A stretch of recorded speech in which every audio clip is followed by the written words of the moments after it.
200 खाटांच्या पालघर जिल्हा सामान्य रुग्णालयाच्या कामाला वेग देण्यासाठी आरोग्य मंत्र्यांनी संबंधित विभागांना 1 मे पर्यंत रुग्णालय कार्यरत करण्याच्या स्पष्ट सूचना दिल्यात। बांधकाम आणि विद्युत विभागाशी संबंधित बहुतांश कामे अंतिम टप्प्यात पोहोचली असली तरी प्रत्यक्षात रुग्णालय सुरू होण्यास काही महत्त्वाच्या अडचणी अद्याप कायम आहेत। या रुग्णालयासाठी आवश्यक असलेली वीज आणि पाणी पुरवठ्याची जोडणी अद्याप प्रलंबित आहे।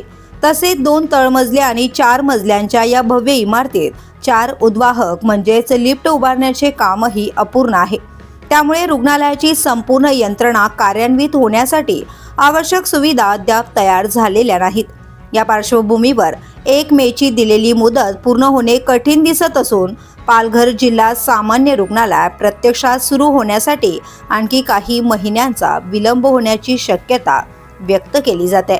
त्यामुळे पालघर जिल्ह्यातील नागरिकांना अपेक्षित आरोग्य सेवा मिळण्यासाठी अजून प्रतीक्षा करावी लागणार आहे।